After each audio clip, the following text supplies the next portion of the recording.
Peggy 12.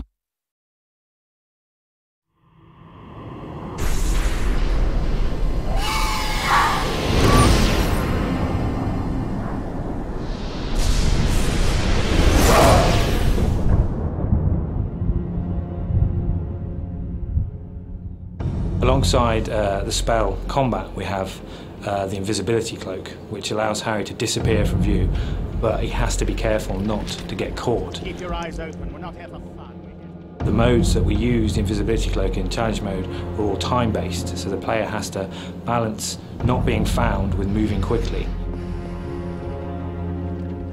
One of my favourite levels in the game is Shaftesbury Avenue, because it's an opportunity to see Harry as a wizard in the Muggle world.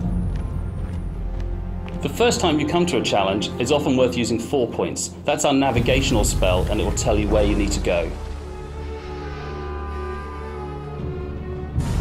Once you get good at the challenge, it's all about shaving the time off, and 4 points isn't necessarily the quickest route.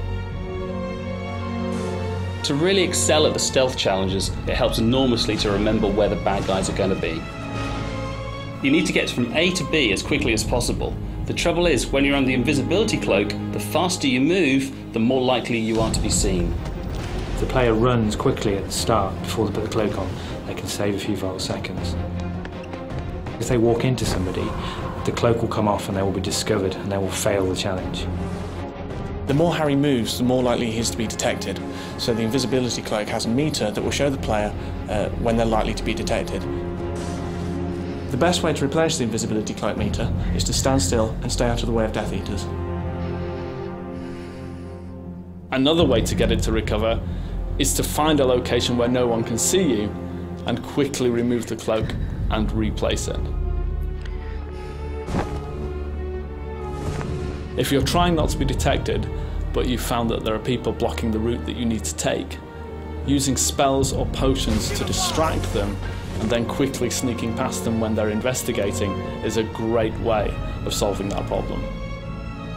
I like to use Peruvian Darkness Powder. It's brilliant to create a distraction, get the guards out of the way so I can sneak through.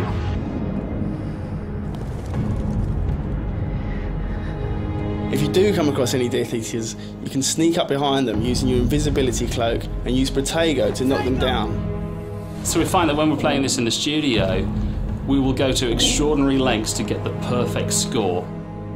You have to make micro decisions to decide how close you want to get to that Death Eater that suddenly appeared in front of you, or how far you need to stay away. When exactly do you take your cloak off, and when do you put it back on? When do you take that shot? When do you throw the potion? Do you throw the potion at all? It's all down to micro judgments, because every second counts. And with all our challenges, every time you beat your personal best, it goes up on the online leaderboard, so you can compare that against your friends, you can compare against the best of the world, and you can see really how do you match up as a great wizard.